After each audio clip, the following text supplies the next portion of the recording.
suicide hotline? Yes. My name is Joe. What's yours? Jean-Michel. Jean-Michel. What's that, French?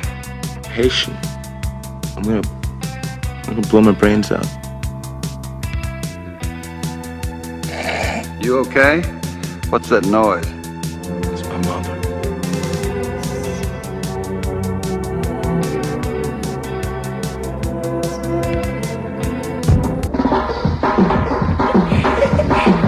French? Haitian rainbow. Killing me. Haitian French. Just teasing, Vaseline. Jean-Michel Basquiat was a cultural icon, a graffiti artist, a musician, and a painter. Basquiat's work is considered to fall within the Neo-Expressionism movement. Papa, I'm going to be famous. That's actually something Jean-Michel once said.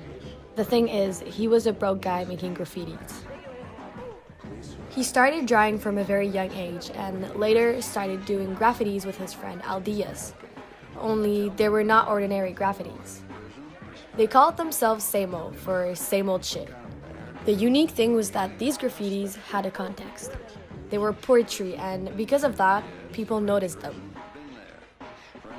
Even though his life was short, it's safe to say that this self-taught artist of Puerto Rican and Haitian descent became a phenomenon in a very short amount of time.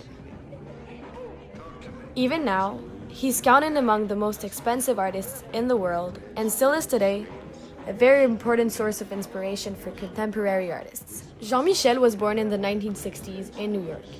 His mother suffered from a mental illness, while his father believed in corporal punishment, establishing a difficult childhood which would later influence his art. One day, while he was in the hospital, his mother brought him a book called Gray's Anatomy. That book and the anatomy works of Leonardo da Vinci were a strong influence to him because he learned much about skulls and internal organs. He also was inspired by Picasso. In fact, he did 2 paintings dedicated to him.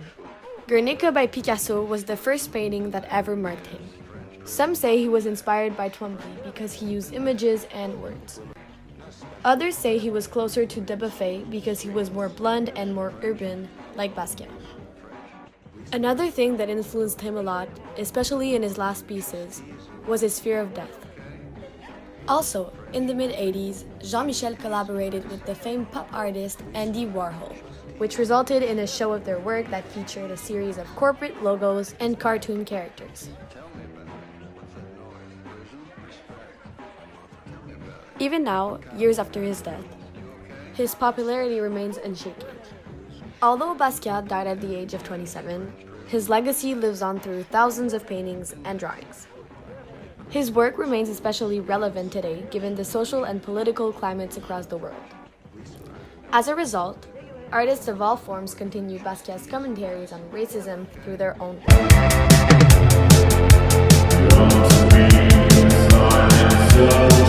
work.